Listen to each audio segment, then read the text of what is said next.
মই অলপ আৱেগিকো হৈ গৈছোঁ কিন্তু 2015টো যিমান আৱেগিক হৈ গৈছে আৰু UPSCত অসমীয়া ভাষাত প্ৰশ্ন কাকত যোগান ধৰাৰ ইছ্যুটোত মই লাগিম APSCটো অলপমান এৰি দিওঁ নেকি মই এনেকুৱাও ভাবিছিলোঁ মাজত কিন্তু এতিয়া APSCত এনেধৰণৰ কণ্ডিশ্যন ওলাই গ'ল যে 2015তকৈও আৰু মই আৱেগিক হৈ গ'লোঁ এটা ইমাৰ্জেঞ্চিত মানে প্ৰেছ মিট পাতিবলগীয়া হৈছে আজি কিয়নো যোৱা ৰাতি নিউজ চালোঁ এনেধৰণৰ মাননীয় মুখ্যমন্ত্ৰীয়ে যিটো অনাৰেবল গুৱাহাটী হাইকোৰ্টৰ ৰিচেণ্ট যিটো ভাৰ্ডিক্ট যিটো আছে যে 50জন বক্ৰপতি চাকৰি পোৱা APSC কেলেংকাৰী কেণ্ডিডেটে যে ঘূৰাই নিযুক্তি পাব সেই ইছ্যুত মাননীয় মুখ্যমন্ত্ৰীৰ মানে মন্তব্য যিটো আছে তেখেতে অনাৰেবল সুপ্ৰিম কোৰ্টত আবেদন কৰিব আৰু যিমান দূৰ পাৰে তেখেতে চৰকাৰৰ ফালৰ পৰা চেষ্টা কৰিব তেনেধৰণৰ মন্তব্য দিছে আৰু সেই মন্তব্যটো শুনাৰ পিছত মই ৰাতি অলপ সময়তো মই থাকিব পৰা নাই তাৰপিছত ৰাতিপুৱা শুই উঠিয়ে মানে সিদ্ধান্ত লৈছোঁ আজি প্ৰেছ মিট কৰিবই লাগিব আৰু এইখিনি জেগাত বহুত বস্তুৱেই আছিলে লগে লগে মই এটা ছাইড কৰি পেলাই আজি আৰম্ভ কৰিছোঁ আৰু কিহৰ কাৰণে মই যে আৱেগিক হৈ গ'লোঁ সেইটোত মানে অলপমান বহলাই কিনে মই ক'ব বিচাৰিছোঁ বস্তুটো যে 2015ত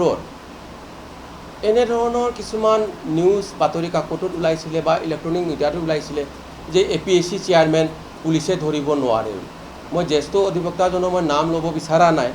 আৰু যেহেতু মোৰ লগতে মানে একজেক্ট এইটো প্ৰমাণ বাতৰি কাকত মোৰ লগত নাই তেতিয়া ফ্ৰণ্ট পেজত লিড নিউজ হৈ পেলাই ওলাইছিলে তেতিয়া মই ঘৰত আছিলোঁ আৰু মোৰ বন্ধু এজনে ফোন কৰি জনাইছে যে এতিয়া তেনেধৰণৰ বাতৰি কাকতত ওলাইছে মই ঘূৰি আহি মই প্ৰেছ মিট কৰিছিলোঁ যে PC এক্টত মই দেখুৱাইছিলোঁ তাত লিখাই আছে যে গভৰ্ণমেণ্টৰ অৰ্ডাৰ থাকিলে APSC চেয়াৰমেন বা মেম্বাৰ পুলিচ ইনস্পেক্টৰ এজনেও ধৰিব পাৰে এনেধৰণৰ মই সংবাদমেলো মই কৰিবলগীয়া হৈছিলে আৰু এনেকুৱা সংবাদমেল আছিলে যে গুৱাহাটী প্ৰেছ ক্লাবত মানে সাংবাদিক বন্ধু থিয় হ'বলৈ মানে বহিবলৈ জগা নাই বহুত থিয়ও হৈ আছিলে আৰু সেই সময়ত কোনো সাংবাদিকে আন সাংবাদিকৰ লগত কথা পতা নাই এটা পিন ড্ৰপ চাইলেণ্ট হৈ আছিলে এনেকুৱা মানে আৱেগৰ মানে বস্তু এটা গুৱাহাটী প্ৰেছ ক্লাবৰ হলত আছিলে তাৰপিছত বাইট দিছিলোঁ মই এনেধৰণৰ আৰু এনেধৰণৰ মানে এটা আইনৰ বস্তুত মানে বহুত এম্বিগুইটি বা কনফিউশ্যন ক্ৰিয়েট হৈ গৈছিলে আৰু দ্বিতীয়তে আৰু কনফিউশ্যন এটা ক্ৰিয়েট হৈছিলে যে তেতিয়াৰে ৰাজ্যপাল এইটো PB আচাৰ্যাক মানে তথ্য দাখিল কৰিবলৈ কাৰণে বহুত দল সংগঠনৰ মানুহো গৈছিলে আৰু সেইটো একচুৱেলি তেতিয়াৰে প্ৰাক্তন গভৰ্ণৰ PB আচাৰ্যা কৰোৱা কাৰোবাৰ তেখেতে BJP এজেণ্ট হৈ পেলাই তেতিয়াতো ৰাজ্য চৰকাৰৰ তৰুণ গগৈদেৱৰ চৰকাৰ আছিলে সেইকাৰণে BJP এজেণ্ট হৈ পেলাই CBI তদন্ত তেখেতে বহাই দিব টাইম বাউণ্ড কথাবোৰ কৈ আছিলে তেতিয়া সময়তো মই কৈছিলোঁ যে এইটো তেখেতৰ তাত গৈ জমা দি লাভ নাই তেখেতে নমিনেল হেড হয় সেইটোৰো বহুত ডাঙৰ নিউজ হৈ গৈছিলে তেখেতক মই কৈছিলোঁ যে এনেকুৱা অসমবাসীক ঠগি নাথাকিব আপুনি গভৰ্ণৰৰ পদৰ পৰা যিটো পাৰা কামখিনি কৰিব আৰ্টিকল 317 অনুযায়ত এইটো ৰাষ্ট্ৰপতিলৈ প্ৰেৰণ কৰিবলৈ কাৰণে ৰাকেশ পালক বৰখাস্ত কৰিম সেইটো পইণ্টটো ওলাই গৈছিল আৰু এটা বিভ্ৰান্তিৰ বস্তু এটা ওলাইছিলে তেতিয়া সংবাদ মাধ্যমত সেইটো বেকগ্ৰাউণ্ডটো মই ক'বলৈ বাধ্য হৈ গৈছোঁ কিয় মই আৱেগিক হৈছোঁ আৰু এটা বেকগ্ৰাউণ্ডৰ বস্তু আহিছিলে CBI তদন্তৰ কাৰণে বহুত দল সংগঠনে দাবী কৰিছিলে সেই সময়তে এবাৰ গুৱাহাটী প্ৰেছ ক্লাবতো বহুত আৱেগিক হৈছে কোনো মাত মাতা নাই পিন ড্ৰপ চাইলেণ্ট আছিলে যে তৰুণ গগৈদেৱে তো এতিয়া CBI তদন্ত নিদিয়ে এতিয়া কি কৰিব বোলে তেতিয়া CBI তদন্ত নিদিলে মই PIL কৰিম বুলি তেনেকুৱা নিউজ ওলাইছিলে তাৰে 6-7 দিনৰ ভিতৰত অখিল গগৈ ডাঙৰীয়াই PILখন ৰুজু হৈছিলে এইটো তাৰ পৰাহে আমি ডেভিয়েট হৈ আহিছোঁ চৰকাৰক দাবী কৰি লাভ নাই বুলি কোৰ্টৰ ফালে আমি গুচি গ'লোঁ তেনে পৰ্যায়ত পিছৰ পৰ্যায়ত মোৰ PILখন ৰুজু হ'ল এইটো তিনিটা মই পইণ্ট কৈছোঁ কিয় কাৰণে আইনত মানে বহুত ধৰণৰ মানে কনফিউশ্যন হৈছিলে সেইটো সময়ত যিমান আইনৰ কনফিউশ্যন আছিলে তাতকৈ বেছি 2025ত হৈছে কিয় 2025ৰ যিটো কনফিউশ্যনটো আৰু বেছি টান এই বস্তুটো আজি মই উজু ভাষাত ক'ব পাৰোঁ নেকি বা এটা চেষ্টা এটা কৰিবলৈ কাৰণে সংবাদমেলখন মই পাতিছোঁ আৰু সংবাদমেলত যিটো ক'বলগীয়া যিটো কথা যিটো আছে তাৰ আগত আৰু অলপমান মই এক্সপ্লেনেশ্যন এটা মই দিব বিচাৰিম যিটো জুডিচিয়েল ছিষ্টেমত দুই ধৰণৰ এটা কনচেপ্ট আছে এটা হ'ল মানে ইউটিলিটেৰিয়ান জাষ্টিছ বুলি কয় হেপিনেছ ফৰ অল আৰু good for the maximum number of people বুলি এটা কনচেপ্ট ইউটিলিটেৰিয়ান জাষ্টিছ বুলি আছে জেৰিমি বেণ্টেমৰ আৰু আপোনালোকে গম পাব যে অমিতাভ বচ্চনৰ কিছুমান চিনেমাত এনেকুৱা কৰে ন যে কৈদিটো মানে জেলটোৰ ভিতৰত আছে এটা লাইট মাৰি থাকে অমিতাভ বচ্চনে মানে লাইটটো পৰিব পাৰে বুলি মাথা নোহাই পেলাই দৌৰিছিলে এনেকুৱা চিনেমা এখন আছিলে সেইটোও জেৰিমি বেন্থেমৰ পেনপটিকন হয় এইটো ইউটিলিটেৰিয়ান জাষ্টিছৰ কনচেপ্টত কি হয় বস্তুটো যে কোনোবা এজন প্ৰাৰ্থীয়ে কম্বাইন কম্পিটিটিভ এক্সাম 2013 আৰু কম্বাইন কম্পিটিটিভ এক্সাম 2014তেও কোনোবা এজন প্ৰাৰ্থী টকা নিদিয়াকৈ মেধা শক্তি যদি পায় তেওঁৰ কাৰণেতো এইটো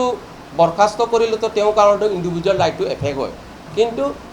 সেই এফেক্ট হ'লেও সম্পূৰ্ণ বস্তুটো টোটেলটো চাব তাতে ইণ্ডিভিজুৱেলটো নাচায় টোটেলটো চাব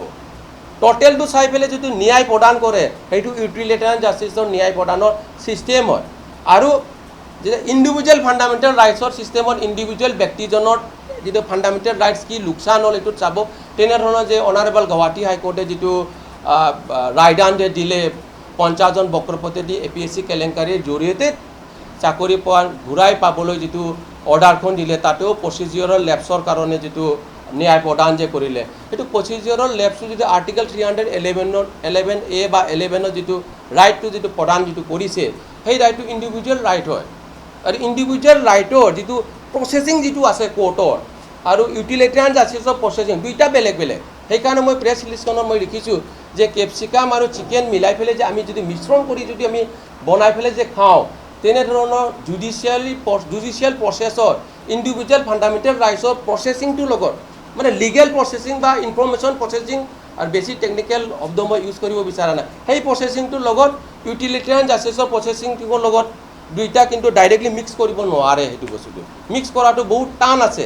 কৰিব পাৰে অন এক্সেপশ্যনেল গ্ৰাউণ্ড কিন্তু ইমান উজু নহয় এইটো ইণ্ডিভিজুৱেল ৰাইটছৰ কেছৰ হিয়াৰিঙৰ প্ৰচেছটোৰ লগত ইউটিলিটেৰিয়ান জাষ্টিছৰ good for the maximum number of people এইটোৰ এংগেলৰ পৰা যিটো প্ৰচেছিং হ'ব এই দুটা মিক্স কৰিব নোৱাৰে সেইকাৰণে অনাৰেবল সুপ্ৰিম কোৰ্টে যিটো ইউটিলিটেৰিয়ান জাষ্টিছৰ যিটো ভাৰ্ডিক্ট যিটো আছে মণিপুৰ পাব্লিক ছাৰ্ভিচ কমিশ্যনৰ যিটো Manipur civil services combine competitive exam 2016ত অনাৰেবল সুপ্ৰিম কোৰ্টে যিটো ৰায়দান যিটো দিছে যিটো state of Manipur versus Shalini চিংথামৰ যিটো ভাৰ্ডিক্টত যিটো কৈছে যে Manipur civil services combine competitive exam 2016 পুনৰ পাতিব লাগে বঞ্চিত প্ৰাৰ্থীৰ এইটো ন্যায় প্ৰদান কৰাৰ কাৰণে আৰু লিষ্টখন বাতিল কৰিছিলে সেইটো ইউটিলিটেৰিয়ান জাষ্টিছৰ প্ৰচেছিং হয় ইউটিলিটেৰিয়ান জাষ্টিছৰ প্ৰচেছিংটোৰ লগত আৰু ইণ্ডিভিজুৱেল ফাণ্ডামেণ্টেল ৰাইটছৰ প্ৰচেছিংটোৰ লগত ডাইৰেক্ট মুখামুখি বা এটা ককটেইল কৰিব নোৱাৰে সেই বস্তুটো মই আজি সংবাদমেলত এইটোৱে মই ক্লিয়াৰ কৰিব বিচাৰিছোঁ আৰু টেকনিকেলি ক'বলৈ গ'লে ট্ৰান্সফৰ্মেশ্যন বুলি ক'ব লাগিব এই টেকনিকেল শব্দ মই টেকনিকেল শব্দ ইউজ কৰিব বিচৰা নাই মই সেইকাৰণে কেপচিকাম আৰু এইটো চিকেন যেনেকৈ মিক্স কৰি বনোৱাৰ নিচিনা মিশ্ৰণ হোৱাটো বহুত টান এই দুটা বস্তু সেইকাৰণে অনাৰেবল সুপ্ৰিম কোৰ্টেও এই বস্তুটো কিন্তু মেইনটেইন কৰি পেলাই গৈছে এইটো সেইকাৰণে আজিৰ সংবাদমেলত মানে প্ৰথম পইণ্ট আছে যে মাননীয় মুখ্যমন্ত্ৰী হিমন্ত বিশ্ব শৰ্মা ডাঙৰীয়াই অসমৰ ৰাইজক ভুল পথত লৈ নাযাবলৈ কাৰণে মই অনুৰোধ জনাব বিচাৰিছোঁ আৰু অসমৰ ৰাইজক ভুল পথত তেখেতে কিয় লৈ গৈ আছে মই সেইটো কৈছোঁ যে তেখেতে যে অনাৰেবল সুপ্ৰিম কোৰ্টে ফাইনেল ডিচিশ্যনটো ল'ব সেনেধৰণৰ মন্তব্য যিটো দিছে যে অনাৰেবল সুপ্ৰিম কোৰ্টৰ যিটো 50 জন বক্ৰপতি যোৱা কেণ্ডিডেটৰ যিটো পিটিশ্যনৰ যদি দাখিল কৰে সেইটো ইণ্ডিভিজুৱেল ফাণ্ডামেণ্টেল ৰাইটছৰ এংগেলৰ পৰাহে হ'ব আৰু APSC কেলেংকাৰীৰ মেইন ন্যায় প্ৰদান কৰিবলৈ হ'লে অনাৰেবল সুপ্ৰিম কোৰ্ট নিজেই যে কোৱা গৈছে যে এনেধৰণৰ APSC স্কেমৰ নিচিনা কেছত যদি বঞ্চিত প্ৰাৰ্থী যদি ন্যায় প্ৰদান যদি কৰিবলৈ যদি হয় পুনৰ এক্সাম পাতিব লাগিব আৰু লিষ্টখন বাতিল কৰিব লাগিব সেই এংগেলত অনাৰেবল সুপ্ৰিম কোৰ্টে মানে এই এংগলতে মানে যাব বিচাৰিছে সেইকাৰণে মই আজি সংবাদমেলত এইখিনি কথাও মই ক'ম যে কথাটো যে সেইখিনি কথাও ক'ম যে এইটো মাননীয় মুখ্যমন্ত্ৰীয়ে যে অনাৰেবল সুপ্ৰিম কোৰ্টত যিটো পিটিশ্যন যিটো দাখিল কৰিব একেই অনাৰেবল সুপ্ৰিম কোৰ্টে কোৱা গৈছে যে APSC স্কেমৰ নিচিনা স্কেমৰ ন্যায় প্ৰদান কৰিবলৈ হ'লে ইউটিলিটেৰিয়ান জাষ্টিছত যাব লাগিব কিয়নো ইউটিলিটেৰিয়ান জাষ্টিছত যদি নাযায় বঞ্চিত প্ৰাৰ্থীৰ ভিক্টিমৰ ন্যায় কেতিয়াও নাপাব ভিক্টিমৰ ন্যায় দিবলৈ হ'লে ইউটিলিটেৰিয়ান জাষ্টিছত যাব লাগিব ইউটিলিটেৰিয়ান যদি জাষ্টিছত যদি যাবলগীয়া যদি হয় তেতিয়া এইখিনি কাম মাননীয় মুখ্যমন্ত্ৰী আৰু ৰাজ্য চৰকাৰে কৰিব লাগিব এইটো জুডিচিয়াৰী কৰিবলগীয়া কাম নহয় এইটো ৰাজ্য চৰকাৰে কৰিব লাগিব সেইকাৰণে আজিৰ সংবাদমেলত মই মাননীয় মুখ্যমন্ত্ৰী মই অনুৰোধ কৰিম যে আমাৰ Assam rules of the executive business 1968 যেটো ৰুল 17 আৰু ৰুল 19 অনুযায়ী অতি শীঘ্ৰে কেবিনেট বৈঠক কৰি এটো সিদ্ধান্ত ল'ব লাগে যে retired justice honourable retired justice B K. শৰ্মাৰ প্ৰতিবেদনৰ ভিত্তিত আৰু অনাৰেবল সুপ্ৰিম কোৰ্টৰ state of Manipur versus Shalini চিংথামৰ ৰায়দানৰ অনুযায়ী কম্বাইণ্ড কম্পিটিটিভ এক্সাম 2013 আৰু 14 বাতিল কৰি পুনৰ এক্সাম পাতিব লাগে আৰু তাৰ পিছতে আৰ্টিকল 323 অনুযায়ী লেজিসলেটিভ এছেম্বলিত প্লেচ কৰিব লাগে আৰু এইটোৰ লগতেও যেটো অনাৰেবল সুপ্ৰিম কোৰ্টৰ যেটো আবেদন যেটো দাখিল কৰিব সেই আবেদনখনতে অৱগত কৰিব যে ৰাজ্য চৰকাৰে এনে ধৰণৰ সিদ্ধান্ত লোৱা হৈছে যে বঞ্চিত প্ৰাৰ্থীক ন্যায় প্ৰদান কৰিবলৈ কাৰণে আমি লিষ্টখন বাতিল কৰিলো ৰাজ্য চৰকাৰে আৰু পুনৰ এক্সামটো পাতিবলৈ কাৰণে আমি হাজু তেনে ধৰণৰ মই অনুৰোধ কৰিব বিচাৰিম আজিৰ সংবাদমেলত আৰু মাননীয় মুখ্যমন্ত্ৰী হওক বা অন্য দল সংগঠনৰ মুখৰ পৰা যে বঞ্চিত প্ৰাৰ্থীৰ ন্যায় প্ৰদানৰ কথাটো মানে ভালদৰে ওলোৱা নাই বা ওলালেও বহুত কম ৰিয়ালি কিন্তু মাননীয় মুখ্যমন্ত্ৰীৰ মুখতো মই যিমান দূৰ জানো বঞ্চিত প্ৰাৰ্থীৰ ন্যায়ৰ কথা কোনোদিন ওলোৱাই নাই তেখেতৰ মুখৰ পৰা আৰু তেখেতক মই ক'ব বিচাৰিম যে APSC স্কিম বা যিকোনো কাণ্ড এটা হ'লে ভিক্টিমৰ ন্যায় দিয়াটোৱে মানে ফাৰ্ষ্ট প্ৰায়ৰিটি হয় আৰু APSC কেলেংকাৰীৰ ভিক্টিম হ'ল বঞ্চিত প্ৰাৰ্থী আৰু মাননীয় মুখ্যমন্ত্ৰী অতি দুৰ্ভাগ্যজনকভাৱে যে APSC কেলেংকাৰী বঞ্চিত প্ৰাৰ্থী বা ভিক্টিমৰ ন্যায় প্ৰদানৰ কথাটো তেখেতৰ ব্ৰেইনৰ ভিতৰত নাই নেকি মই এনেকা এটা ভাৱ ধাৰণা এটা আহি গ'ল এইটো যদি পলিটিক্স এনে ধৰণৰ যদি ৰাজনীতি যদি কৰে মৰেল ফিলচফি নোহোৱাকৈ তেতিয়াতো ৰাজনীতিটো অসমখনৰ কাৰণেও ভাল নহয় সম্পূৰ্ণ ইণ্ডিয়াখনৰ কাৰণেও ভাল নহয় সেইকাৰণে APSC স্কেম যেটো আন্দোলন মই যেটো আৰম্ভ কৰিছিলোঁ বঞ্চিত প্ৰাৰ্থীৰ যেটো ন্যায় প্ৰদানৰ কাৰণে বঞ্চিত প্ৰাৰ্থীৰ উত্তৰ বহিয়ে মই উদঙাই দিছিলোঁ 2015 যদি বঞ্চিত প্ৰাৰ্থী যদি ন্যায় প্ৰদান যদি কৰিব যদি নোৱাৰো বা ন্যায় প্ৰদান কৰিবলৈ কাৰণে মই যদি কিবা এটা ষ্টেপ যদি আগবাঢ়ি যদি যাব যদি নোৱাৰিম মই আন্দোলন কৰিতো মোৰতো মূল্য নাই সেইকাৰণে মই সেইটোৱে ক'ব বিচাৰিছোঁ যে APSC স্কেমৰ যদি ন্যায় প্ৰদান বুলি ক'লে সিম্পল কথাত ক'ব লাগিব বঞ্চিত প্ৰাৰ্থীক ন্যায় প্ৰদান কৰিব লাগিব আৰু বঞ্চিত প্ৰাৰ্থীক ন্যায় প্ৰদান কৰিবলৈ হ'লে তেওঁ পৰীক্ষা পুনৰ বহিব লাগিব আৰু পুনৰ বহিবলৈ হ'লে তেওঁ লিষ্টখন বাতিল কৰিব লাগিব আৰু মই কোৱা নাই এইটো অনাৰেবল সুপ্ৰিম কোৰ্টে কৈছে মাননীয় মুখ্যমন্ত্ৰী নিজে যেটো আবেদন কৰিব অনাৰেবল সুপ্ৰিম কোৰ্টৰ 50 জন বক্ৰপতি চাকৰি পোৱা যে অনাৰেবল গুৱাহাটী হাইকোৰ্টৰ যেটো ৰায়দানৰ মতে যে ঘূৰাই পোৱাৰ যে কথা যে ওলাইছে তে এইখিনিত যেটো অনাৰেবল মুখ্যমন্ত্ৰীয়ে যেটো অনাৰেবল সুপ্ৰিম কোৰ্টত যেটো আবেদন কৰিব সেই একে সুপ্ৰিম কোৰ্টৰ কোৱা গৈছে APSC নিচিনা স্কেমৰ কাৰণে ইউটিলিটেৰিয়ান জাষ্টিছৰ থ্ৰুৱেদি যাব লাগিব গোটেই লিষ্ট বাতিল কৰিব লাগিব পুনৰ এক্সাম পাতিব লাগিব যেন অনাৰেবল সুপ্ৰিম কোৰ্ট ভিক্টিমৰ কাৰণে বহিছে তেওঁলোক বা অনাৰেবল সুপ্ৰিম কোৰ্ট ভিক্টিমৰ কাৰণে বহিছে ভিক্টিমৰ ন্যায়ৰ কাৰণে তেওঁলোকে বহিছে সেইকাৰণে এই যেটো বঞ্চিত প্ৰাৰ্থী ন্যায় প্ৰদানৰ কাৰণে গোটেই লিষ্ট বাতিল কৰি পুনৰ এক্সাম পাতিবলৈ তেনেকা ৰায়দান দিয়া গৈছে তো সেইকাৰণে এইটো যেটো আৰু এটা কথাও মই ক'ব বিচাৰিম যে মাননীয় মুখ্যমন্ত্ৰী হওক ৰাজ্য চৰকাৰৰ যেটো মন্ত্ৰী বা আমলাবোৰ আছে তেওঁলোকৰ সময়বোৰ বহুত মানে ইম্পৰ্টেণ্ট হয় আৰু তেনেধৰণৰ যদি আংশিক হিচাপে কেছবোৰ যদি আমি যদি লাগি থাকোঁ যে সংবাদ মাধ্যমতে হওক ৰাইজে হওক বা আমলাই হওক বা মন্ত্ৰীয়ে হওক মুখ্যমন্ত্ৰীয়ে হওক ইমান মূল্যৱান সময়টো ইমান নষ্ট কৰিব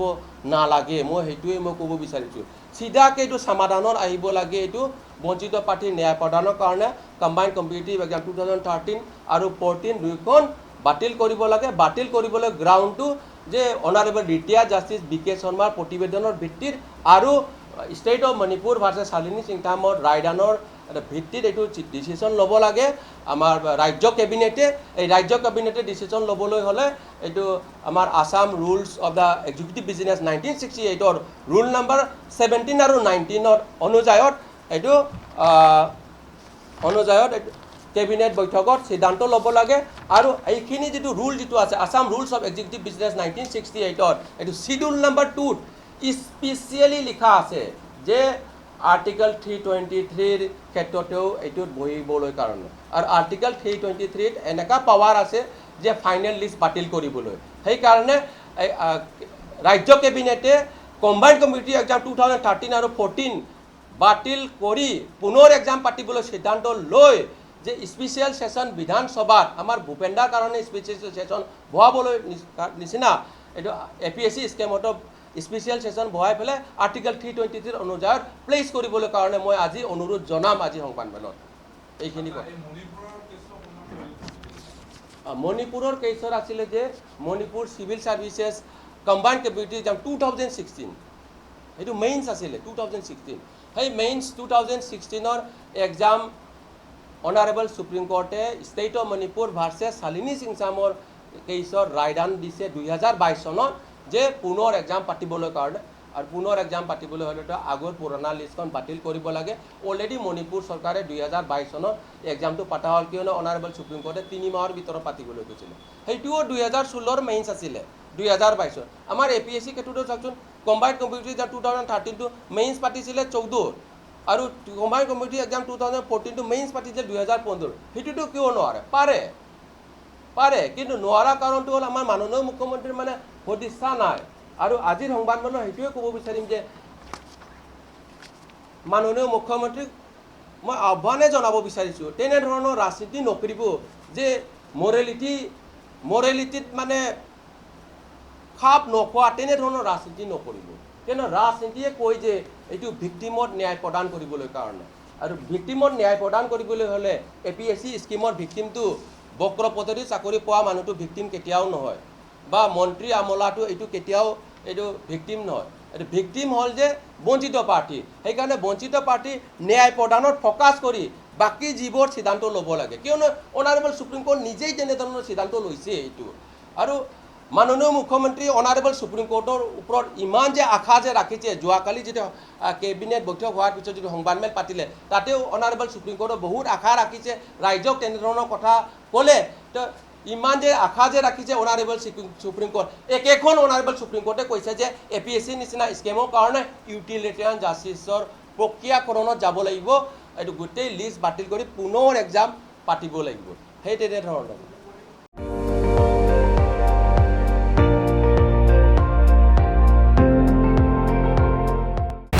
আপুনি চাই আছে ND24 সৰ্বশ্ৰেষ্ঠ নহয় সৰ্বোত্তমৰ দৌৰ